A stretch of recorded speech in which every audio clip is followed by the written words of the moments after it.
Halo para penggemar G-Profis, pada video kali ini saya akan melanjutkan pembahasan soal seleksi mandiri ITS ya.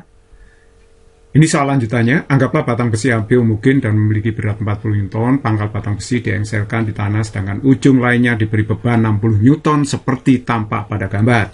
Bila sistem dalam keadaan setimbang, maka tekanan tali BC adalah berapa? Jadi ini ada batang ya, dianggap homogen, titik beratnya nanti di tengah-tengah, di ujung ini dikasih beban 60 Newton, sedangkan yang lain diengselkan di lantai seperti ini. Terus kemudian ini ada tali BC yang menghubungkan ujung batang dengan lantai. Ini sudutnya 30 derajat ya, sedangkan batang terhadap lantai membentuk sudut 60 derajat. Nah ini pertanyaannya, bila sistem dalam keadaan setimbang, maka tekanan tali BC bernilai berapa? Kita gambar dulu gaya tegang tali, kemudian kita gambar gaya beratnya ya. Ini W1 gaya berat beban 60 Newton, W2 gaya berat daripada batangnya, yaitu 40 Newton. Titik beratnya terletak di tengah-tengah. Titik beratnya ini terletak di tengah-tengah karena homogen ya. Nah, panjang batang itu kalau nggak tahu dianggap aja L, berarti jarak titik berat ke A di sini adalah setengah L, begitu ya. Oke, nah kalau kita gambar lagi sebenarnya ada gaya engsel di sini, tekanan engsel pada batang. Nah, vektornya kita miringkan aja seperti ini, saya simbolkan FE artinya gaya engsel.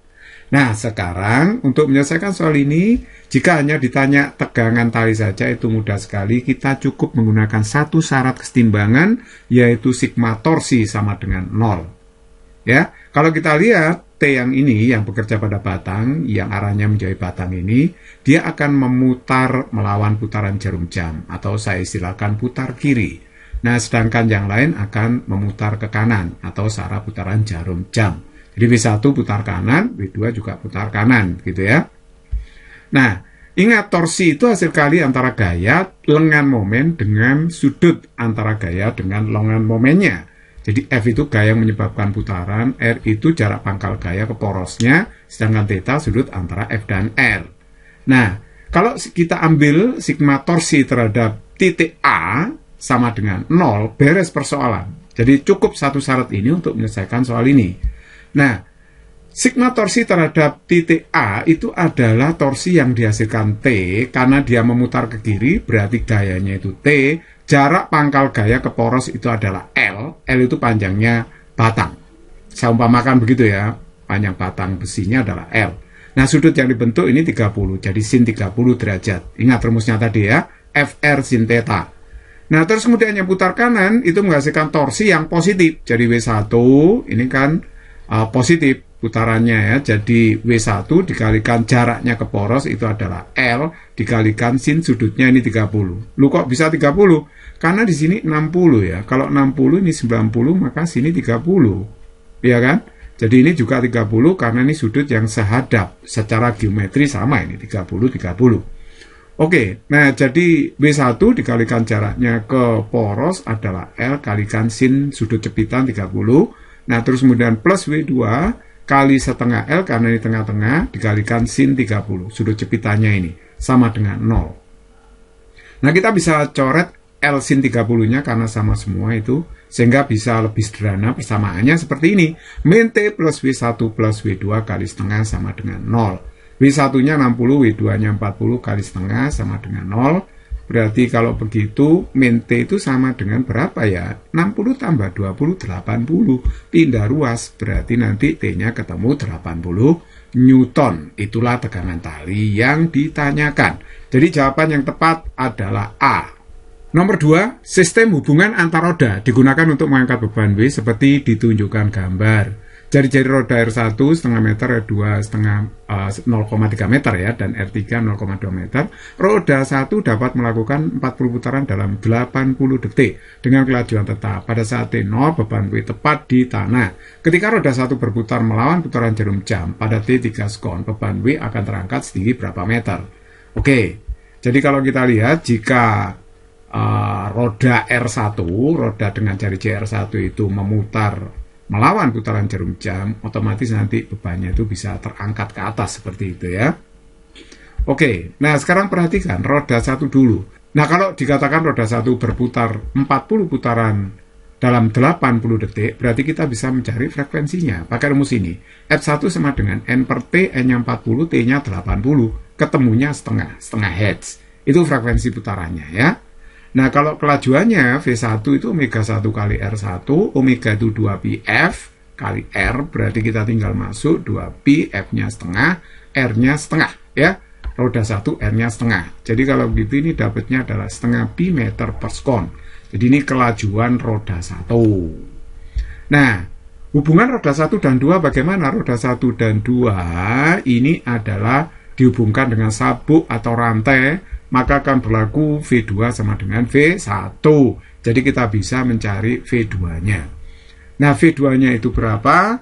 Nah, ya sama dengan V1, setengah pi meter per sekon. Nah, ini V2-nya sudah ketemu. Nah, terus kemudian kita cari hubungan antara roda 2 dengan roda 3. Karena dia sepusat, berarti omega 3 sama dengan omega 2. Omega itu V per R ya. Jadi V3 per R3, kalau omega 2 ya V2 per R2. V3 kita cari, dibagi R3 itu 0,2 ya.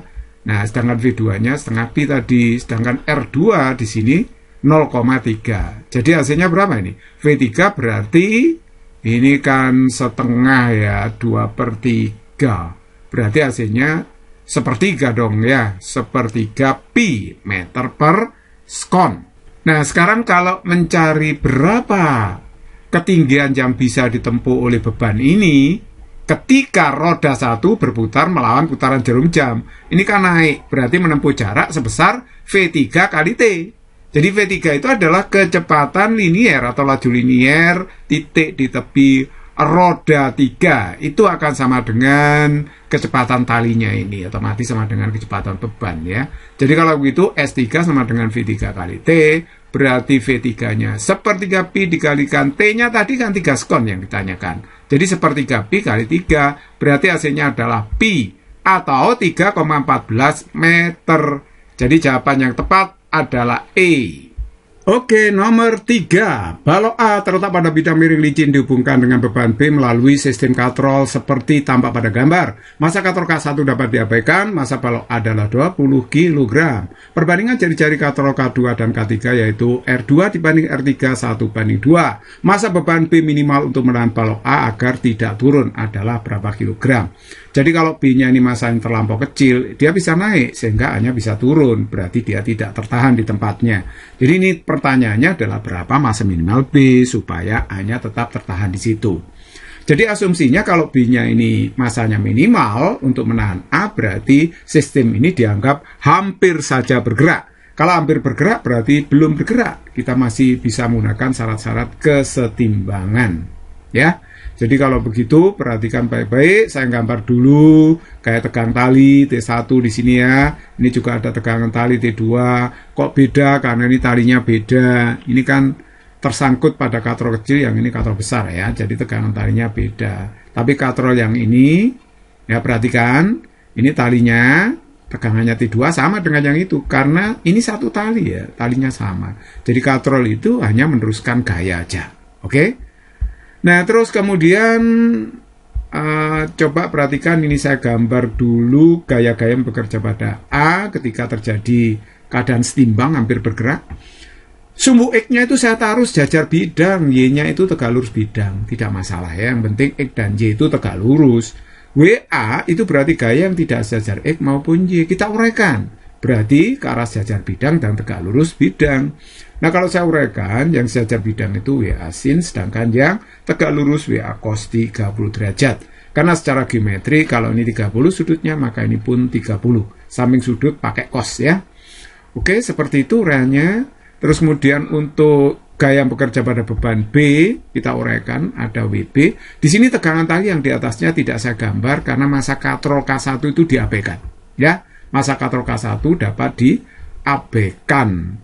Jadi langsung aja bahwa kita tinjau sistem B, nanti dapat gaya WB T2 yang arahnya ke atas itu ya.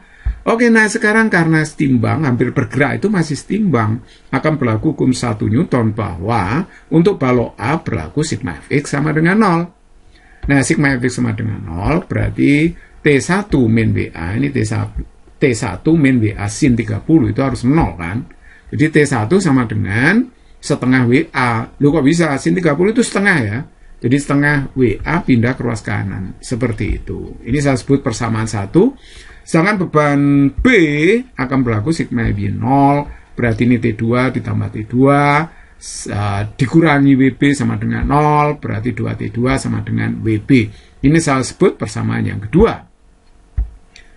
Nah, terus kemudian katrol K2 dan K3, ini kan hampir berputar ya, maka akan berlaku sigma torsi sama dengan 0, hampir berputar berarti masih setimbang rotasi, belum berputar.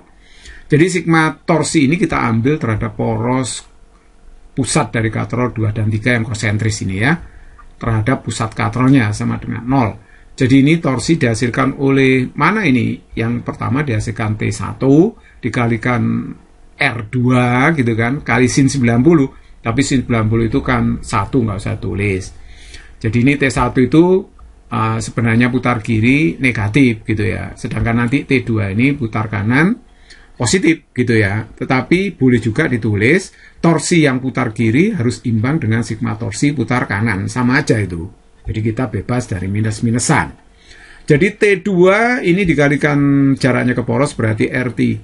Dikalikan sin 91 nggak perlu ditulis. Jadi akan berlaku T1 kali R2 sama dengan T2 kali R3.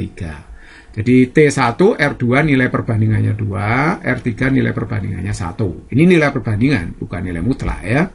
Jadi kalau begitu 2T1 sama dengan T2. Nah, saya sudah mendapatkan 3 persamaan, kemudian saya akan substitusi. Ya, kita substitusi. Perhatikan T1 saya masukkan sini ya, saya masukkan. Nah, T1-nya saya ganti setengah WA, sedangkan T2-nya saya ganti dengan apa? Setengah WB. T2 setengah WB ini ya. Oke. Jadi setengahnya saya bisa coret nih. Berarti 2WA sama dengan WB. Nah, padahal W itu apa? Berarti itu kan massa dikalikan percepatan gravitasi. Jadi WA itu MA kali GWB, MB kali G. G-nya saya coret. Nah, kalau saya coret berarti 2MA sama dengan MB. Padahal MA-nya sudah tahu nih. MA-nya adalah 20 kg. Berarti kalau begitu MB-nya ketahuan 40 kg. Inilah massa minimal B untuk menahan A agar tidak jatuh. Jadi jawaban yang tepat adalah C. Physics is very easy and fun. Semoga bermanfaat.